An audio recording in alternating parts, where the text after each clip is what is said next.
물살을 스치는 바람처럼 어느 날 불현듯 스쳐가는 것이 있습니다.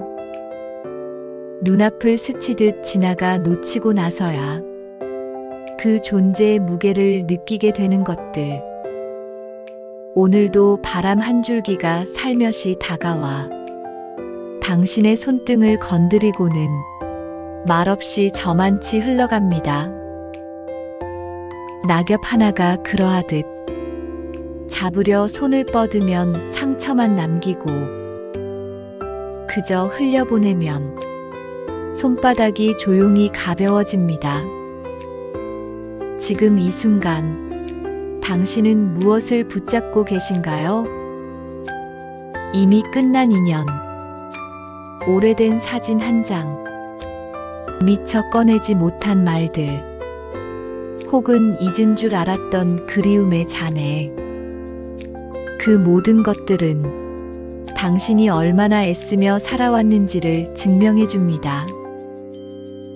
참고 견디는 법을 먼저 배웠고, 지키는 것이 사랑이라고 믿었던 시간들.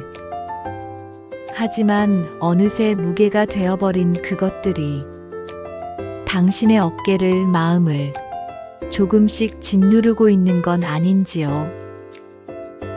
지금까지 우리는 쥐는 법을 더 많이 배워왔습니다.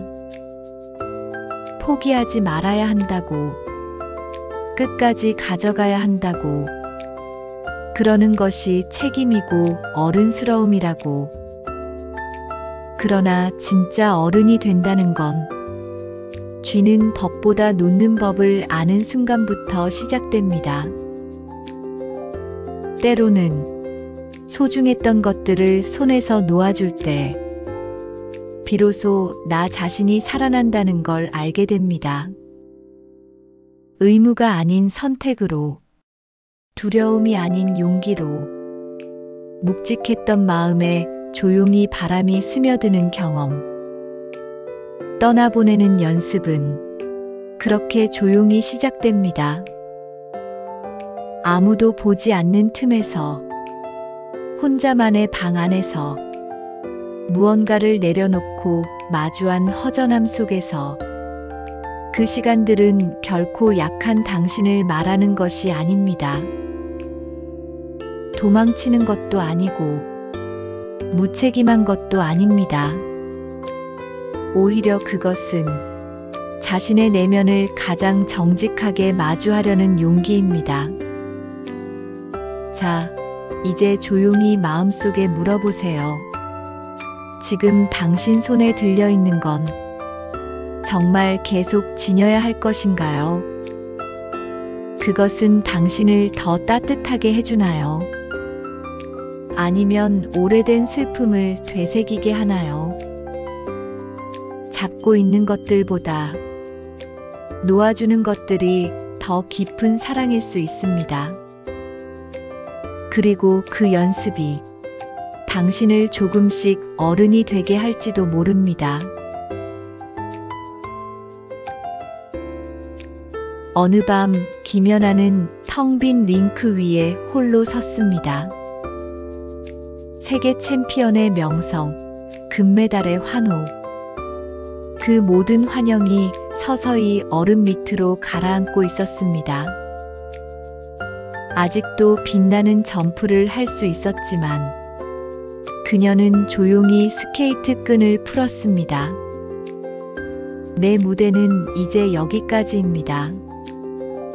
팬들은 아쉬워했지만 그녀의 마음은 이미 한 발 앞서 새로운 계절을 준비하고 있었지요. 얼음을 떠나보내자 피로했던 관절 대신 평범한 24살의 두 다리가 눈을 떴습니다. 연습이 아닌 숨 고르기, 점프가 아닌 휴식. 링크 밖에서 시작된 그녀의 삶은 더 넓은 무대를 향해 조용히 걸음을 옮겼습니다. 무대를 내려오는 일, 익숙함에서 물러나는 일. 그것은 결코 퇴장이 아니라 다른 이름의 성장이었습니다. 조용한 작은 마을의 한 할아버지.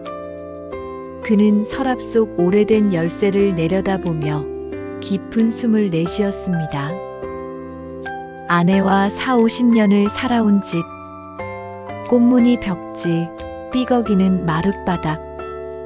한쪽 벽엔 아직도 어린 손자들의 키 표시가 선명히 남아 있었지요. 그는 매일 새벽 정원으로 나와 마른 장미가지를 정리하며 중얼거렸습니다. 여보, 나 혼자서 더는 이 집을 지킬 힘이 없네. 결국 그는 집을 비우기로 결심했습니다. 떠나보내는 순간, 세간살이는 이웃 손에 흘렀고, 추억은 마음 한편으로 조용히 옮겨졌습니다. 버려진 정원 자리에 이웃 아이들이 심은 새 화분이 놓였습니다. 누군가의 시작이 그의 마침표와 조용히 이어졌습니다. 그는 작은 임대 아파트 창가에 앉아 고요한 해질녘을 바라보며 미소 지었습니다. 내가 지켜야 하는 건 집이 아니라 기억이었구나. 그리고 또 한 사람. 바로 당신일지도 모릅니다. 어릴 적 퇴근길마다 당신을 기다리던 부모님의 그림자. 늘 같은 자리에서 다녀왔니? 라고 웃어주셨지요. 시간이 흘러 당신은 어느새 부모님의 손을 잡아드리는 나이가 되었습니다. 약해진 발걸음, 낯설게 눌리는 약 봉투. 방금 전 하신 말을 또다시 물어보시는 순간들. 그러다 찾아오는 어느 날, 의사도 약도 기도도 더는 시간을 붙들어주지 못한다는 사실을 마주합니다. 차가운 병실 공기 속에서 손등에 남은 주름과 작은 주사 자국을 바라보며 당신은 조용히 속삭입니다. 이제 편히 쉬세요. 눈을 감으시는 그 순간, 세상은 잠시 멈춘 듯 고요하고 가슴 어디선가 뚜껑이 열린 듯 뜨거운 공기가 쏟아져 나옵니다.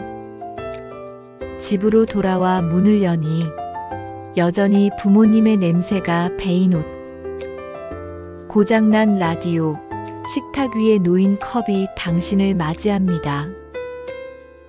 모든 것이 그대로인데 정작 계셔야 할 두 분은 보이지 않습니다. 당신은 깨닫습니다. 부모님을 사랑한다는 것은 언젠가 부모님을 먼저 떠나보낼 준비를 조용히 해두는 일이라는 것을. 손을 잡아드리던 시간보다 이제는 손을 놓아드려야 하는 시간이 더 길게 남아있다는 것을요. 떠나보낸다는 것은 그분들이 머물다 간 자리를 지우는 일이 아니라 그 자리를 더 깊이 품는 일임을 배웁니다. 하루에도 몇 번씩 울컥하는 마음이 솟아도 괜찮습니다. 그 눈물은 당신이 여전히 사랑하고 있다는 증거이니까요. 창문을 열면 어릴 적 들었던 부모님의 부드러운 음성이 바람을 타고 다시 귓가에 머뭅니다. 괜찮다. 우리는 늘 내 곁에 있다. 남은 당신의 길 위에서 부모님과 함께했던 기억이 등 뒤를 밀어주는 따뜻한 바람이 되기를 바랍니다. 떠나보낸다는 건 잃는 일이 아닙니다. 손을 펴야 숨이 들고 숨이 들어와야 마음이 살아납니다. 여백은 비어있는 듯 보여도 세상에서 가장 넉넉한 공간이 되어줍니다. 지금 당신 가슴에 묵직이 자리한 것은 무엇인가요? 끝난 인연인가요? 오래된 후회인가요? 아니면 허락받지 못한 꿈의 잔해일까요? 그 무게를 더는 견디기 어려울 때 놓아도 된다는 신호가 찾아오는 겁니다. 손끝이 떨려도 괜찮습니다. 그 떨림이 멈추면 그 자리에 바람과 빛이 머물 테니까요. 놓은 만큼 들게 되고 비운 만큼 채워집니다. 이제 눈을 감고 스스로에게 속삭여 보세요. 내가 지켜야 할 것은 기억이지 껍데기가 아니야. 내가 사랑해야 할 것은 흐름이지 정체가 아니야. 떠나보내는 연습이 당신을 조금씩 어른이 되게 했음을, 그리고 앞으로도 당신을 더 가볍고 단단하게 이끌 것임을 기억해 주셨으면 합니다. 오늘 당신은 무엇을 놓아줄 준비가 되어 있으신가요? 그 질문이 당신을 다음 계절로 이끌어줄 문이 될지도 모릅니다. 감사합니다. 속삭이는 지혜였습니다.